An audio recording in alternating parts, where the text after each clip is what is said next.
Bom dia, bom dia, bom dia para você. Como você está? Eu espero que você esteja bem. Estou aqui chegando um pouquinho atrasada no dia de hoje. Hoje de manhã foi bem engraçado porque eu tenho o hábito de acordar muito cedo e de fazer todas as minhas orações e fazer o meu café com palavra bem cedinho. E nessa manhã eu não sei o que aconteceu, meu relógio não foi desligado, não despertou. E quando eu acordei, já era faltando 15 minutos para entregar as meninas na escola. Então hoje eu tive um dia assim super corrido, né? Fui ter que levantar rápido, arrumar as meninas rápido, fazer tudo muito rápido, porque eu tinha um encontro marcado para trabalhar hoje. Então hoje foi um dia diferente, mas em todos os momentos, saiba que Deus está com você. Mesmo diante da adversidade, mesmo diante às vezes do atraso, no seu horário humano, no teu tempo, Cronos. Entenda, se você está achando que está atrasado no teu tempo, Cronos, no Kairos do Senhor, no tempo do Senhor, no tempo eterno, você está no tempo certo. Você está correndo segundo a vontade do Senhor. E olha, fiz as minhas obrigações, consegui concluir tudo com graça de Deus. Consegui concluir tudo com a presença do Senhor, com a calma do Espírito. E nesse momento aqui para mim já é após o almoço, então eu vou tomar o meu café, mas não é o primeiro café do dia, é o café após o almoço.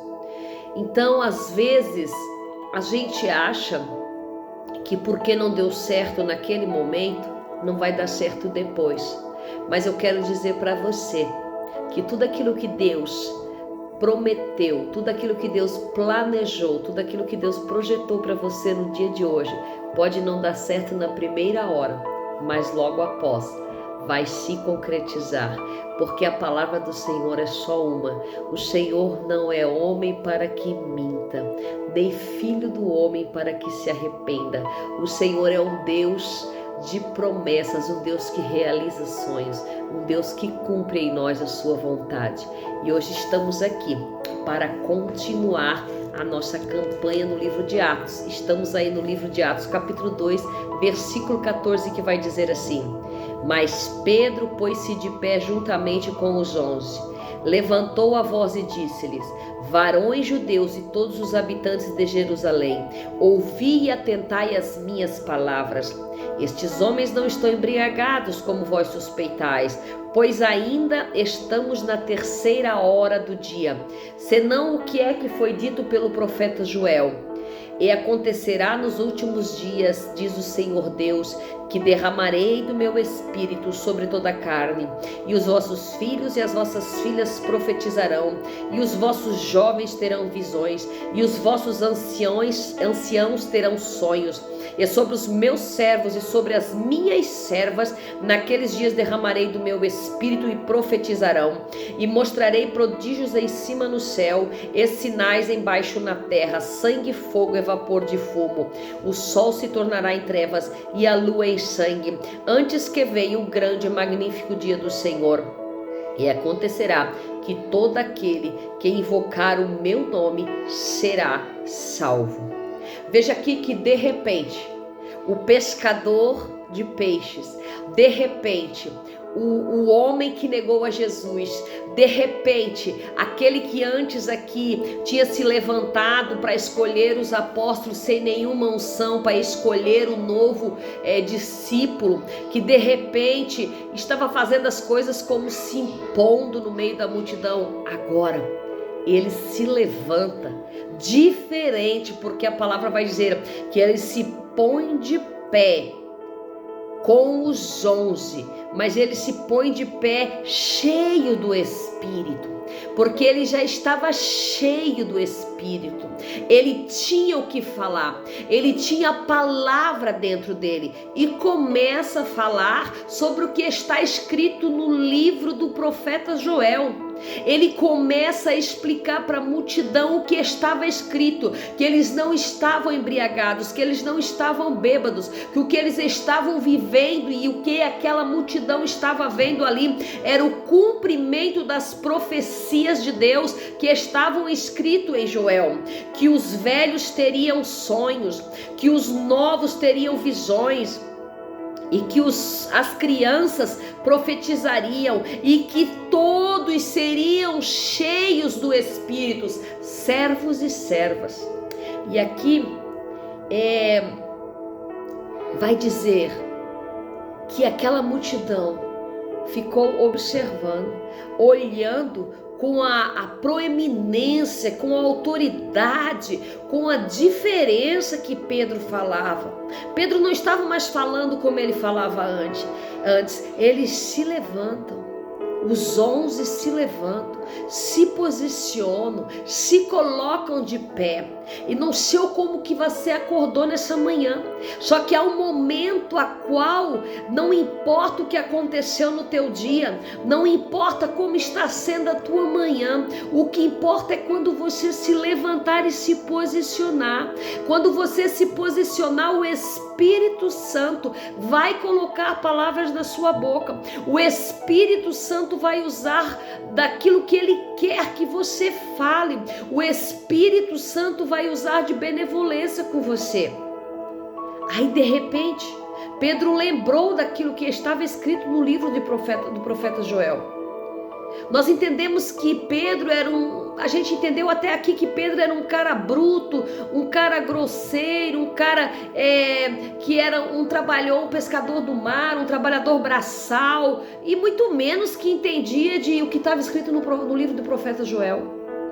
Mas aqui nós entendemos que o Senhor o capacita, o Senhor coloca a palavra na boca dele. Talvez e muitas vezes ele tenha ouvido alguém ler o profeta Joel ali na sinagoga, como eles liam nos dias de sábado, e de repente aquela palavra fluiu no meio da multidão. De repente aquela palavra fluiu da boca de Pedro. De repente aquela palavra veio da boca de Pedro com graça, com plenitude, explicando para a multidão. E ali nasce o pastor Pedro. Ali nasce o pastor Pedro, ali nasce um homem de Deus, ali nasce alguém que foi chamado para pregoar a palavra, ali nasce alguém que foi chamado para profetizar as nações, para evangelizar multidões. Ali nasce Pedro, é ali que nasce Pedro, após a descida do Espírito Santo, porque sem o Espírito Santo, eu e você não somos nada. Sem o Espírito Santo nós podemos ser letrados, podemos ser doutores, podemos ter cursos, podemos ter teologia, podemos ter, não importa, podemos ter títulos, mas sem a presença do Espírito Santo, o nosso discurso continua vão e vazio, continua sendo somente um sermão. Mas o sermão cheio do Espírito, ele é diferente. Um sermão cheio do Espírito vai ganhar vidas, vai ganhar almas, vai encher pessoas. Um sermão cheio do Espírito vai mudar o ambiente. Aleluia! Porque aonde Jesus está, algo diferente acontece.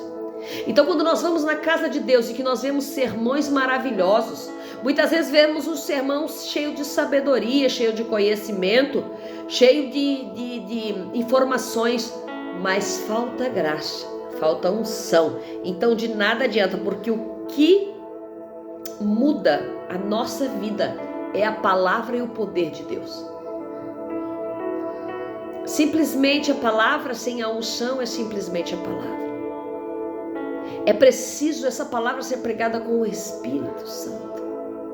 É preciso que a palavra saia de dentro de nós com o Espírito Santo manifestado em nós. O Espírito Santo transformando a nossa vida, para que nós falamos àqueles que nos ouvem, para que eles sintam a presença do Senhor ao ouvir a nossa voz, para que eles sintam a presença do Senhor quando apregoamos a palavra de Jesus, quando falamos do amor de Jesus, quando deixamos fluir o amor de Jesus. E ali vem falando que Deus, ele mostraria prodígios no céu, sinais na terra, sangue, fogo e fumo, que o sol se tornará em trevas, a lua em sangue, antes que venha o grande dia do Senhor. E aqui Pedro começa a falar sobre os acontecimentos dos dias que antecedem a vinda do Senhor. Então Pedro aqui, ele é cheio, ele está cheio da presença de Deus, ele sabe do que ele está falando, ele está sabendo o que ele está falando com propriedade, com prioridade, ele está sabendo o que ele está pregando, ele sabe que vai acontecer sinais e ele está pregando para aquela multidão que está ali.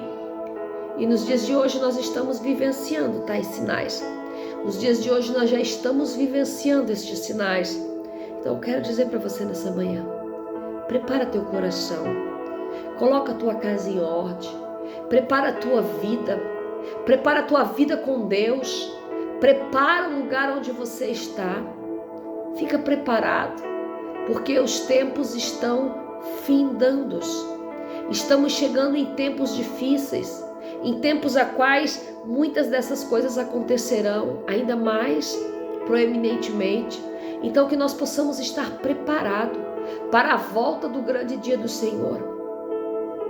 E eu tenho pensado muito sobre isso e às vezes eu me pego pensando, muitos de nós anseiam pela volta do Senhor, a nossa alma anseia, o nosso espírito anseia voltar a morar com Deus, mas a nossa carne teme, porque a gente anseia, mas não vai se dar como passar, um abrir e fechar de olho como a gente imagina.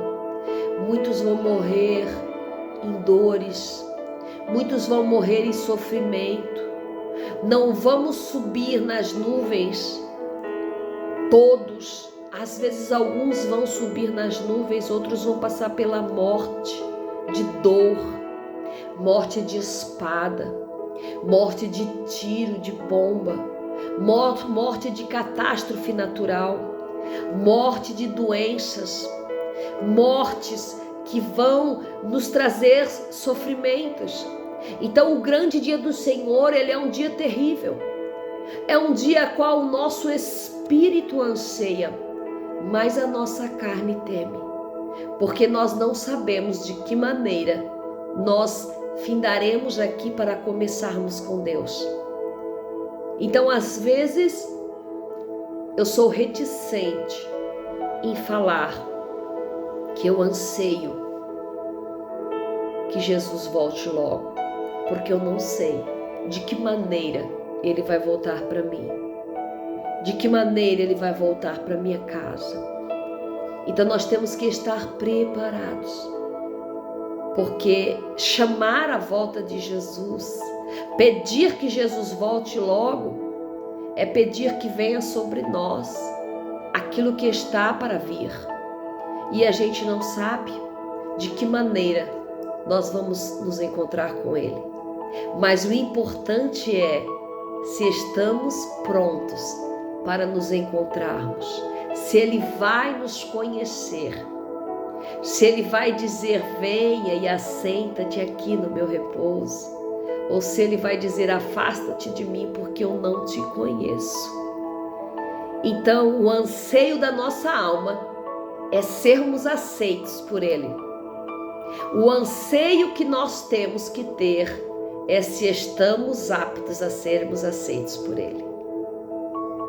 Se estamos aptos pelo sacrifício que Ele fez por mim e por você.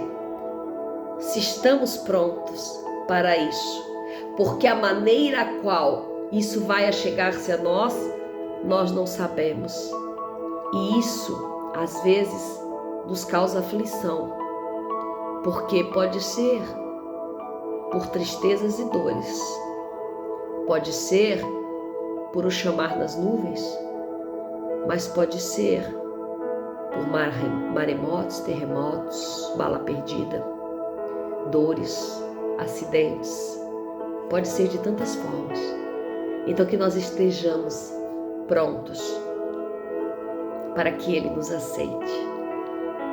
Que Deus abençoe você, que você tenha um dia de vitória, um dia de graça, um dia de plenitude do céu. A paz do Senhor Jesus. Até amanhã.